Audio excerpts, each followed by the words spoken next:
कितना कीमती समय मिला है, आप समझ नहीं पा रहे हैं, आप समझ नहीं पा रहे, पछताना पड़ेगा बाद में। थोड़ा समय विश्राम किया जाता है, इसको अभ्यास में डाल लो। कई वर्ष हो गए मध्याह्न में विश्राम नहीं, नींद का नहीं, थोड़ा शरीर स्वस्थ होने का, लेट जाना फिर बैठ जाना, फिर टहलना, फिर लेट जाना बैठ जाना, नींद का नहीं। रात्रि में 4 घंटे इसको लेटने के लिए देते हैं बस, बीमार स्थिति में। शायद बीमारी ना होती तो पद्मासन में इसको हम विश्राम देते, पर अब पद्मासन लगा नहीं सकते। शरीर सुख आराम त्याग किए बिना भगवत मार्ग में कोई भी विजितात्मा नहीं हो सकता। रगड़ो, इस शरीर को रगड़ो, हाथ में माला है या काउंटर है, टहल रहे हैं, जब नींद आ रही टहल रहे हैं, सिर्फ 4-5 घंटे शयन के लिए दीजिए। क्या कर पाओगे आगे? यही अवस्थाएं हैं, नवयुवक अवस्था। इसी पर विजय प्राप्त करो, नींद आदि पर, भोजन पर, नींद पर। जानबूझकर 1-2 दिन भोजन छोड़कर भजन पड़े नहीं रहना, कोई जान न पावे कि आप भोजन नहीं किए। पूरी दिनचर्या ज्यों की त्यों होनी चाहिए। जिद्दी स्वभाव, परमार्थ के पथिक का जिद्दी स्वभाव, आराम त्यागी स्वभाव। और शरीर को जैसा बना लो प्रभु वैसे ही है, इसमें जड़ है, कोई अंतर नहीं पड़ता है। रात में सो, दिन में 4 घंटा सोने का अभ्यास बना लो, दिन में सोते रहो। अभ्यास है, चाहे जगने का बना लो चाहे सोने का। आधा आधा कवल रोज बढ़ाते चले जाओ, भोजन आते फैलती चली जाएंगी। आधा आधा कवल रोज कम करते चले जाओ। 24 घंटे में 400 ग्राम अन्न से स्वस्थ शरीर का पोषण हो जाएगा और वो क्रियाशील रहेगा। 400 ग्राम अन्न से काहे को बर्बाद कर रहे हो? आते बढ़ाते चले जा रहे हो। इसको कम करो, कम करो। भोजन 400 ग्राम अन्न से काम चल जाएगा। जिसे भगवत प्राप्ति के बिना आप जिया नहीं जा रहा, तब भगवत प्राप्ति होती है। ये शरीर सुख आराम के त्यागने की, हमें बहुत समय बर्बाद मत करो, समय बर्बाद मत। भोजन कर रहे हो, नाम जब चल रहा है, अंदर पद चल रहा है, कोई भी भोग तुम्हें नहीं फंसा सकता यदि भगवान नाम चल रहा है। समझ ही नहीं रहे, भगवान नाम नहीं जप करना, बस मन मानी आचरण करना है। बड़ी भारी आवश्यकता है शरीर सुख आराम के मिटाने की साधक को। जीवन भर इसी में लगे रहे, जीवन भर। जब से इस मार्ग में चले तो इसी पर है। नींद और भूख, 2 पर भारी प्रहार रहा है, नींद और भूख। वो भगवान की कृपा से ऐसा, अब तो बहुत भारी रोग से ग्रसित है। लेकिन पीछे मुरारी शरण आए और कहा अल्ट्रासाउंड कराने चलना है, डॉक्टर ने बोला है, तो आज कुछ खाना नहीं। हम कहा आज की बात कर रहे हो? 3-4 दिन से कुछ नहीं गया। जब डॉक्टर वहां देखा तो बोला बाबा पानी पे रहते हो क्या? जो वैसे किया, जानबूझ करके मधुकरी नहीं जाना, 3-4 दिन नहीं पाना। अब देखते हैं भजन कैसे होता है। और यह अभ्यास बचपन से, भूखे रह करके, सर्दी में, गर्मी में, बीमारी में, हर स्थिति में भजन नहीं छूटना, दिनचर्या नहीं छूटने। शयन में जो तुम्हें सुख मिलता है वो तमोगुणी नींद का है। जागृत होकर भजन में अगर समय व्यतीत कर दो, हाँ, जीवन आनंद में। शरीर सुख आराम को नष्ट करने की जरूरत है साधक को। दिन में सोना बंद करो। जो रात्रि में जगते हैं वो सो सकते हैं आधा टाइम, आधा टाइम सोने का टाइम 4 घंटे, तो 2 घंटे विश्राम कर लो। और रात्रि में ऐसी सेवाएं करो कि 1-2 घंटा उसमें विश्राम कर लो। 4 घंटे से काम। और जो रात्रि में चैन से सोते हैं, दिन में मत सो। दिन में टहलो, माला लो और अपने ही कमरे में टहलो, बंद करके कमरा, अपने ही अंदर टहलो, खूब नाम जप करो, मंत्र जप करो। देखो कैसा आनंद आता है कि अरे तेरा समय जा रहा है, पता नहीं आगे कौन सा रोग आ जाएगा, कौन सी घटना घट जाएगी, तू भजन करने लायक रहे या ना रहे। आज भजन कर लेगा तो कल, बता रहे हैं ना, हर समय मन उत्साहित रहता है। तभी हम कह रहे हैं कि भजन करोगे तो मरते दम तक तुम्हारा उत्साह नष्ट नहीं होगा, उत्साह संपन्न। कितना आनंद रहता है। मन से भगवत आराधना शुरू हो जाती है, मन से पाठ शुरू हो जाता है, मन से परिक्रमा शुरू हो जाती है। हमें लगना है, आराम शब्द जीवन में नहीं। सीधी बात समझो, जब तक भगवत प्राप्ति नहीं तब तक आराम नहीं। राम काज कीन्हे बिनु मोहि कहां विश्राम। बिल्कुल जिद्दी स्वभाव बनाना पड़ेगा। शरीर, आलस्य, प्रमाद, भोग, नाना प्रकार की खान पान सामग्री, तो भगवान कहते फिर मेरी प्राप्ति के लिए विजितात्मा बनो। आराम है। राम काज कीन्हे बिनु मोहि कहां विश्राम। समुद्र पार कर रहे, मैनाक जी प्रकट हो गए, थोड़ा विश्राम कर लो। बोले नहीं, राम काज कीन्हे बिनु मोहि कहां विश्राम। मोहि कहां विश्राम। सेवक सुख चाह, मान भिखारी, व्यसनी धन, शुभ गति व्यभिचारी, कभी नहीं। सर्वभूतात्म भूतात्मा, संपूर्ण प्राणियों के साथ आत्मवत व्यवहार करे, सब में मेरा प्रभु विराजमान है। जैसे हमारे किसी शरीर के अंग में चोट लग जाए तो हमें ही लगती है, ऐसे संपूर्ण चराचर जगत में जब हम किसी को दुखी देखे तो हमारा हृदय दुखी हो जाए। कैसे इसके दुख को, इसे सर्वभूतात्म भूतात्मा कहते हैं। जो योगी होता है वो सबको सुख पहुंचाने की चेष्टा करता है, किसी को भी दुखी देखकर उसका हृदय व्याकुल हो जाता है। साधन में स्वाभाविक प्रवृत्ति नहीं होती, लगाना पड़ता है, इसलिए उद्देश्य दृढ़ रखो। अब हमको इसी जन्म में भगवत प्राप्ति करनी है। हम प्रियालाल की शरण में हैं। हमारा एक एक मिनट बड़ा कीमती है। हर मिनट में, हर सेकंड में हमें नाम जप करना है और प्रभु के भरोसे रहना है। कम सोना है, कम खाना है, कम बोलना है। 3 बातें पकड़ो। कम सोना, इसका अभ्यास बना लो। कम खाना, इसका अभ्यास बना लो। और कम बोलना, इसका अभ्यास। ये 3 बातें जीवन में साधक के बिल्कुल सरलता पूर्वक आ जानी चाहिए। मिताहार, मित भाषण और नियमित शयन। शयन से बचो, ये बहुत जहर है। नींद बहुत जहर है। निद्रा आलस प्रमादोत्थम तत्तामस मुदाहृतम। इसको एक सीमा में बांध दो। 3 घंटे, 4 घंटे, 5 घंटे, बस 24 घंटे माला, काउंटर, वाणी, सेवा, टहल रहे हैं। सो नहीं सकते, आराम नहीं कर सकते, नहीं कर सकते।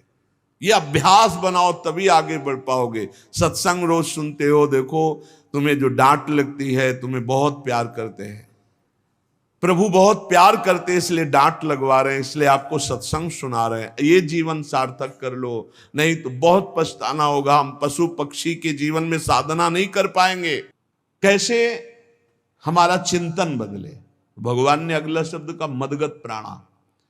प्राण जिसके मेरे में समर्पित है। प्राण समर्पित का मतलब है प्राण वायु को लेकर प्रधान है। भोजन न मिले, जल न मिले तो भी हम जीवित रह सकते हैं काफी समय तक, क्योंकि प्राण वायु। प्राण बलवान पुष्ट होते हैं अन्न और जल से, लेकिन प्राणों की सत्ता वायु से है। ये जो श्वास प्रश्वास है, भोजन हमें 4-6 दिन न मिले तो आराम से दिनचर्या चल सकती है। पानी 8-10 दिन न मिले तो भी दिनचर्या चल सकती है। ऐसा नहीं कि मर जाएंगे, लेकिन 2 मिनट वायु ना मिले तो मर जाएंगे। 2 मिनट वायु ना मिले तो प्राण नष्ट हो। प्राण का सीधा संबंध वायु श्वासों से है। और प्रभु को प्राण समर्पित करने का मतलब हर श्वास नाम जप करना। मदगत प्राणा। हम पानी भी पिएंगे, भोजन भी पाएंगे तो प्रभु को समर्पित करके और हर श्वास नाम जप करेंगे तो ये मदगत प्राणा होगा। मत चित्ता, निरंतर चिंतन करने के लिए हमें प्राणों को समर्पित करना होगा। हमारे प्राण समर्पित हैं, हम प्रसाद के द्वारा प्राणों का पोषण करेंगे और हर श्वास प्रश्वास में नाम जप। श्वास ऊपर गई तो नाम जप, श्वास नीचे गई तो नाम जप। बोधयंता परस्परम। यदि हम किसी से बात करेंगे तो अपने प्रभु की चर्चा करेंगे। उसी प्रभु की चर्चा का कथन, कथयंतश्च माम नित्यम, केवल भगवत चर्चा करेंगे। केवल। कभी कभी ये लोक कल्याण की भावना भी प्रपंच में उतार देती है। निवेदन है कि यहां कोई लोक वार्ता का प्रश्न लेकर के नावे, एक जगह तो बख्श दो जहां केवल भगवान के संबंध की चर्चा होने दो। श्रीधाम वृंदावन में आप आए हो तो प्रिया प्रीतम की चर्चा का प्रश्न करो, प्रिया प्रीतम की चर्चा सुनो, निहाल हो जाओगे। तुष्यंत च रमंत च, उसी में आनंद और संतोष होता है। भगवत चर्चा हुई और उसी में रमण करे। एक जगह तो रखो जहां तुम केवल प्रभु की चर्चा सुन सकते हो, प्रभु की चर्चा कर सकते हो। प्रपंच का तो बहुत विस्तार है। कथयंत च माम, माम भगवान कह रहे हैं, कथयंत च माम नित्यम तुष्यंत च रमंत च। चलते हैं हम भगवत मार्ग में, फैल जाते हैं फिर दुविधा युक्त संसार प्रपंच में। केवल भगवत चर्चा, कथयंत च माम, भगवान केवलम, केवल माम, मेरा, प्रियालाल किसी और कोई चर्चा नहीं। बार बार बोर्ड लगवा देते हैं, श्यामा श्याम की चर्चा के सिवा यहां कोई चर्चा न की जाए।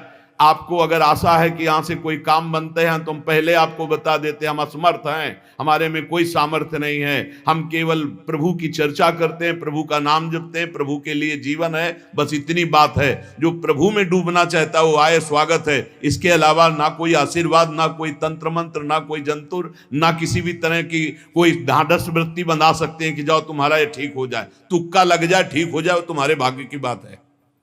यहां से कोई चमत्कार नहीं, यहां एक ही चमत्कार है, मलिन मन को श्री भगवान में लगा देना, जीवन को जीवन मुक्त अवस्था में पहुंचा देना। निर्विकारता की स्थिति प्राप्त करने के लिए साधु समागम है। भगवान का आदेश है, यदि मुझे अनुभव करना चाहते हो, इसी जन्म में परमानंद की प्राप्ति करना चाहते हो, तो मय्येव मन आदत्स्वम मयि बुद्धिम निवेश है। कैसे करोगे? तो भगवान कह रहे मत चित्ता, मेरे में चित्त लगाओ। चित्त कैसे लगेगा? चूंकि हम प्राणों से बहुत प्यार करते, देह प्राण ते प्रिय कछु नाही, इसलिए भगवान को कहना पड़ा प्राण मेरे को समर्पित करो। कैसे समर्पित करें? जो खाओ पियो भगवान को भोग लगा के, और रात दिन नाम जप में, हर श्वास में भगवत चिंतन। अगर वार्ता करनी तो बोधयंता परस्परम कथयंतश्च माम नित्यम, केवल मेरी चर्चा। बड़ा दुर्लभ हो रहा है, भगवत चर्चा होना बड़ा दुर्लभ हो रहा है। भैया ये सब सुनहु भरत भावी प्रबल, बिलख कहो मुनिनाथ, हानि लाभ जीवन मरण जस अपजस विधिहात। जब कर्मों का फल भोगने का आया तो महात्मा जी, और जब पाप कर्म करने जा रहे थे तो पूछ लेते हमसे कि हम पाप कर्म करने जा रहे हैं, आपकी अनुमति है क्या? तब नहीं, तब किसी ना भगवान की याद की, न गुरु की याद की, मनमानी आचरण किए। तो अब भोग आया है, अब भोग लो, उसको भोगना पड़ेगा, वो यहीं मिलेगा तुम्हें। पति पत्नी परिवार संसार मित्र, इन्हीं में सब कलह अशांति मारपीट नाना प्रकार का। अरे पूछो मत, भगवान के चरणों का जब तक आश्रय नहीं लोगे तो यहां का ये प्रेम विवाह, यहां का प्रेम तुम्हें शांति प्रदान नहीं कर सकता। भगवत भाव रखोगे, हर परिस्थिति को शांति पूर्वक निर्वाह। ये जीवन काटना भी एक कला है। मनुष्य जीवन कोई पशु जीवन नहीं है। अगर अध्यात्म नहीं तो आप इसको जी नहीं सकते, आप इस जीवन को नहीं जी सकते।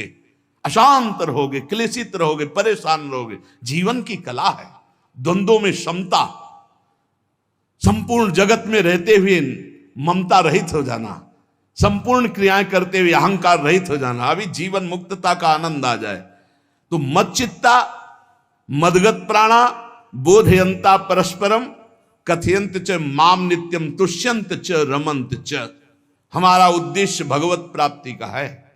जो भगवत संबंध से भगवत प्राप्ति करना चाहता है उसके लिए दरबार खुला है, फ्री है, कोई फीस नहीं है, कोई शर्त नहीं है। तुम कौन हो, कहां के हो, कोई मतलब नहीं। आपका केवल संबंध भगवान के संबंध से वार्ता होगी तो यहां हो सकती है। इसलिए सावधानी होकर हमारे समय को निरर्थक ना किया जाए। बहुत कीमती समय, जब प्रश्न होता है तो फिर उस पर चर्चा करनी ही होती है। हमें सिर्फ भगवान का आदेश है, कथयंतश्च माम नित्यम तुष्यन्ति च रमन्ति च।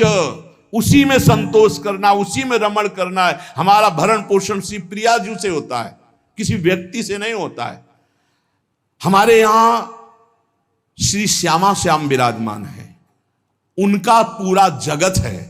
तुम्हारी बुद्धि में मेड़ है, भेदभाव है, उनके लिए भेदभाव नहीं। सब मम प्रिय, सब मम उपजाए, तो हम अपने स्वामी के अनुसार चलेंगे। सब मेरे प्राणनाथ श्यामा श्याम के जन हैं, कोई भी हो, इतना ना छोटा ना इतना बड़ा, ना इतना प्रिय ना इतना अप्रिय, सब बराबर हैं। एक तरफ चाहे गुणात्मा, गुण से युक्त महात्मा, और एक चाहे दुरात्मा, दुर्गुणों से युक्त, दोनों को ऐसे दुलार करके श्री जी की तरफ बढ़ाने वाला मार्ग ये मार्ग यहाँ का है। कथयंत च माम नित्यम तुष्यंत च रमंत च तेषाम सतत युक्ता नाम भजताम प्रीति पूर्वकम। जो सतत प्रेम पूर्वक मेरा भजन करता है, भगवान कह रहे ददामि बुद्धि योगम तम, उसकी बुद्धि का योग मैं करा देता हूं। ये खास बात हुई, लगाने की चेष्टा हमने की मन बुद्धि को, और भगवान आकर मन बुद्धि में विराजमान हो गए।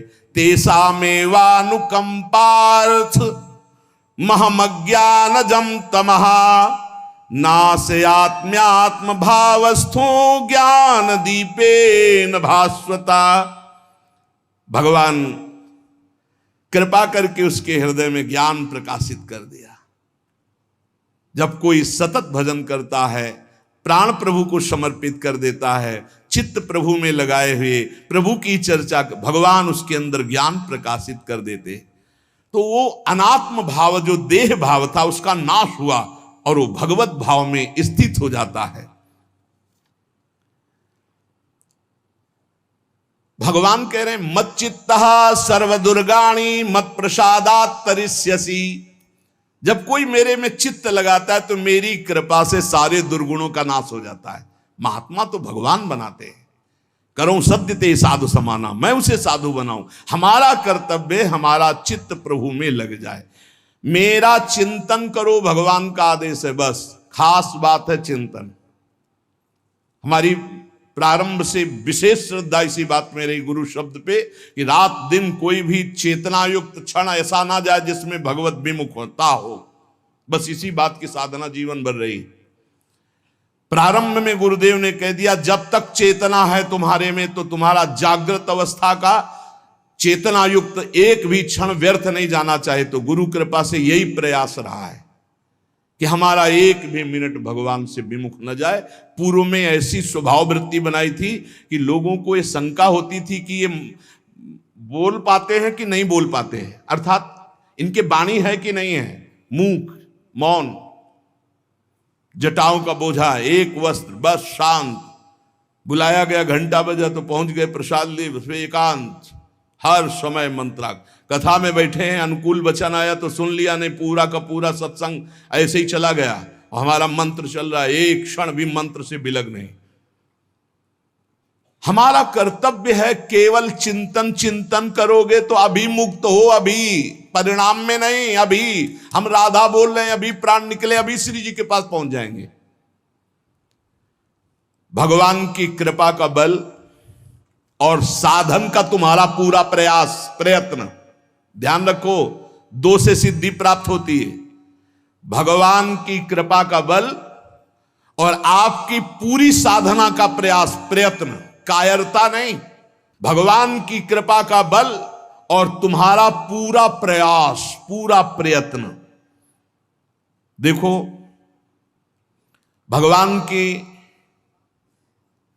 दर्शन वृत्ति हृदय में जागृत हुई ध्रुव जी के पद को लेकर, कामना को लेकर। मैं भगवान का साक्षात्कार करूंगा, उनसे वरदान मांगूंगा कि मुझे सबसे श्रेष्ठ पदवी की प्राप्ति हो। चले, भगवान नारद जी मिले। पहला प्रलोभन, चलो अभी तुम्हें इस सम्राट पद पर नकार दिया।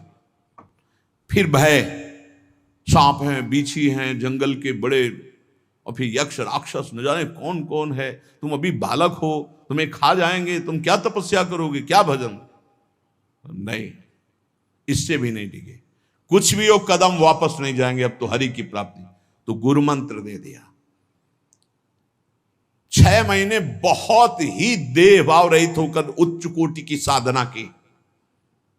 बालक होने पर यही मथुरा में, मधुपुरी में देह भाव रहित होकर के, क्योंकि जंगल में ऐसे ऐसे मच्छर बड़े बड़े ना, एक मच्छर मारे तो पूरा होश खराब हो जाए, पूरी चेतना जागृत। तो उस 5 वर्ष के राजकुमार के शरीर में कितने मच्छर चिपके रहे होंगे। क्या क्या भयावह। हमने तो सैनपुर में देखा, आसन लगाए बैठे, काला नाग सांप ऐसे फुसकार रहा है। पूरा दृढ़ निश्चय है कि अगर ये काटने का समय है तो काट लेगा, नहीं काटना तो बिल्कुल नहीं काटेगा, बैठे रहो। वो ऐसे पास से निकल गए, छाती से भी निकल गए हैं। निश्चय कि अगर काटना है काट। सैकड़ों बिच्छू, कभी ऐसे डंक नहीं मारा। और अगर काटना हो मारना हो ना तो बढ़िया महल में बैठे हो तो वहां जाके काट लेंगे। ध्रुव जी अपनी निष्ठा से कभी नहीं विचलित हुए। अब जब भगवान सामने आए तो आखिरकार 5 वर्ष के बालक घबरा गए। भगवान का तेज, भगवान का रूप, भगवान की महिमा। भगवान मुस्कुराए, कृपा दृष्टि से देखे, बल मिला, भगवान को देख पा रहे हैं। अब मन में आया कि मैं स्तुति कैसे करूं, क्योंकि कोई ज्ञान तो है नहीं। भजन किया, भगवान की प्राप्ति हो रही, लेकिन अब कोई ऐसा ज्ञान तो है नहीं जिससे भगवान का स्तवन करे। भगवान की तरफ देख करके कुछ कहना चाहते हैं, पर क्या भगवान को कहें ये ज्ञान नहीं। तो भगवान ने अपने ज्ञान स्वरूप शंख का ध्रुव जी के कपोल पे स्पर्श करा दिया। जो भगवान कह रहे, ज्ञान तो मेरी कृपा से होता है। अभी पीछे इस श्लोक में भगवान ने कहा, तेसा मेवानुकंपार्थ महमक ज्ञानजम तमहा नाशयाम्यात्म भावस्थो। अनात्म भाव का ये जो आत्मस्वरूप अनात्म देह में भाव आ गया है, इसके नाश का जो ज्ञान होता है ये भगवान की कृपा से होता है। जे भी संग छुआया दिव्य ज्ञान और भगवान की दिव्य स्तुति की। तो ये देखा जाता है कि भगवान की कृपा से ही साधक में दिव्यता आती है, दिव्य ज्ञान आते हैं। पर प्रयत्न अपना होना चाहिए। प्रयत्न था तभी तपस्या में आए, नहीं तो प्रलोभन में फंस जाते या भय में डर जाते। ना प्रलोभन में फंसे चक्रवर्ती सम्राट पद देने पर, और ना भय में फंसे कि सांप बिच्छी और सिंह खा जाएगा, इससे भयभीत नहीं हुए। और प्रयत्न इतनी जोर का किया, आप भागवत में पढ़ लीजिए, देह भाव रहित होकर कितना कठोर तप, 6 महीने में भगवत साक्षात्कार। आत्मबल, भगवत कृपा बल। ये मन है बहुत डराता है, कैसे जिएंगे, बुढ़ापे में कौन सेवा करेगा, क्या दुनिया का प्रपंच खड़ा कर देता है। इसको इसी ज्ञान से काटो, भगवान है ना, भगवान सब करेंगे।